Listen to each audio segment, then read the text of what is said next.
어쩜 이렇게 시간이 안 가는지 정말 버스 안에서 고인 이불 속에서 고인 고인은 언제나 너에게 고인 Assalamualaikum warahmatullahi wabarakatuh. Perkenalkan, nama saya Dita Septiana dari kelas manajemen 22B dengan EPM 22411092. Di sini saya akan menjelaskan materi tentang kepemimpinan berbasis nilai dan etis mata kuliah kepemimpinan.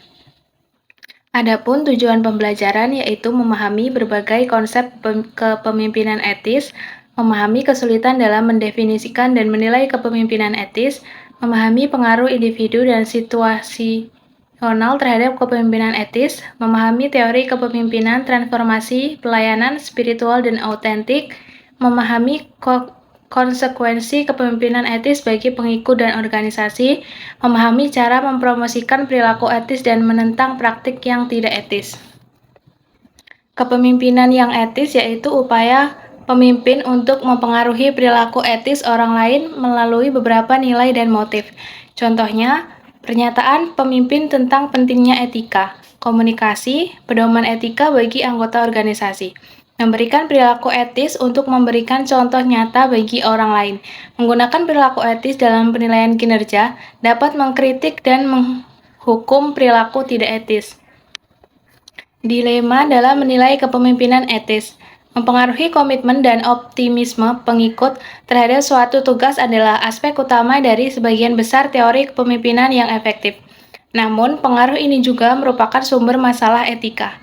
Proses pengaruh mungkin melibatkan menciptakan antusiasme terhadap strategi atau proyek yang beresiko, mendorong pengikut mengubah keyakinan dan nilai-nilai mendasar mereka, mempengaruhi keputusan yang akan menguntungkan sebagian orang dan merugikan orang lain. Penentu dan konsekuensi kepemimpinan etis. Penentu kepemimpinan etis adalah pengaruh situasional dan aspek kepribadian pemimpin, misalnya tingkat perkembangan moral kognitif. Kriteria untuk mengevaluasi kepemimpinan etis, nilai dan niat pemimpin. Kesulitan dalam menilai kepemimpinan etis yaitu jangka panjang. Perilaku etis meningkat karena penundaan yang lama sebelum konsekuensinya. Konsekuensi dari pemimpin etis. Iklim etis, berperilaku kepuasan kerja, keterlibatan kerja, komitmen organisasi, OCB, persepsi efektivitas pemimpin, dan lain-lain. Selanjutnya ada teorias of value-based leadership.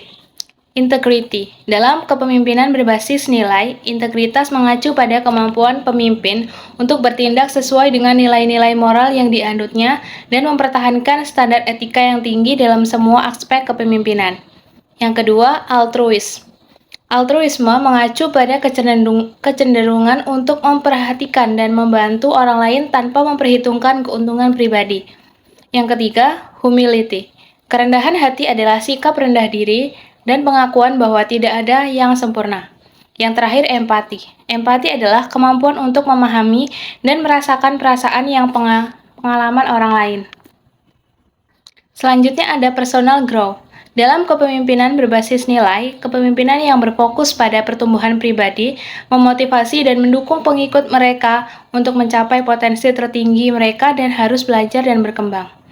Yang selanjutnya ada fairness. Dalam kepemimpinan berbasis nilai, pemimpin yang adil memastikan bahwa keputusan dan tindakan mereka didasarkan pada prinsip-prinsip keadilan dan mereka memberikan perilaku yang adil kepada semua orang.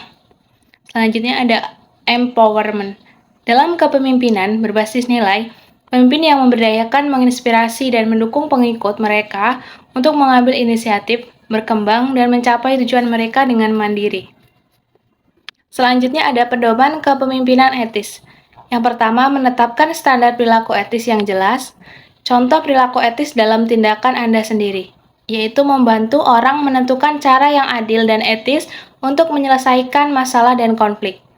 Menentang praktik tidak etis dalam organisasi, yaitu melaksanakan dan mendukung program untuk mendorong perilaku etis. Manfaat kepemimpinan etis. Seperti yang kita lihat dalam pendahuluan, penyampaian etika dapat menimbulkan konsekuensi yang sangat besar, mulai dari hilangnya reputasi hingga jatuhnya seluruh perusahaan. Bahkan, jika beroperasi dalam skala Enron, bisnis masih terkena risiko ini. ketika postmortem dilakukan pada berbagai skandal perusahaan selama bertahun-tahun, biasanya menjadi jelas bahwa kesalahan bisa dihindari jika kepemimpinan etis yang kuat telah ada. Para manajer telah mempertanyakan atau mencegah kesalahan sebelum meluas. Tetapi itu tidak semuanya negatif. Studi telah menemukan manfaat praktis dan positif juga. Misalnya, satu eksperimen di Cornell University menemukan bahwa kepemimpinan etis secara positif dan signifikan terkait dengan kinerja karyawan. Studi lain yang dipublikasikan oleh Science Direct menunjukkan bahwa kepemimpinan etis membuat karyawan cenderung tidak pergi. Mengingatkan tingginya biaya perputaran karyawan, ini adalah manfaat yang signifikan. Seperti yang kita lihat di bagian selanjutnya, kepemimpinan etis adalah tentang menciptakan budaya di mana orang melakukan hal yang benar jika ada banyak manfaat yang mengalir dari itu. Dari hal-hal kecil seperti karyawan cenderung kurang mencuri alat tulis ke hal-hal yang jauh lebih besar seperti memperlukan pelanggan dengan cara benar dan membuat keputusan untuk keuntungan jangka panjang dari berbagai macam pemangku kepentingan daripada untuk keuntungan pribadi jangka pendek. Contoh kepemimpinan etis. Jadi seperti apakah kepemimpinan etis dalam praktiknya? Berikut beberapa contohnya. Yang pertama, Ross Marcario atau Patagonia. Perusahaan pakaian luar Patagonia memiliki inti etika yang kuat berkat pendirinya Yvon Chouinard. Selama bertahun-tahun, ia telah menyumbangkan setidaknya 1% dari penjualan 10% dari laba, mana yang lebih kepada kelompok-kelompok lingkungan. Sejak Ross Marcario bergabung dengan perusahaan sebagai CFO pada tahun 2008 dan menjadi CEO pada tahun 2014, ia telah mencapai level baru sambil mencapai kesuksesan finansial juga. Dia telah berjuang untuk membela tanah publik dan telah menciptakan Patagonia Action Works untuk membantu pelanggannya terlibat dalam aktivisme lingkungan dan sosial. Dia telah mendorong pelanggan untuk bertukar dan memperbaiki pakaian mereka daripada selalu membeli yang baru. Mungkin itu saja yang dapat saya sampaikan. Kurang dan lebihnya saya mohon maaf. Saya akhiri. Wassalamualaikum warahmatullahi wabarakatuh. Terima kasih.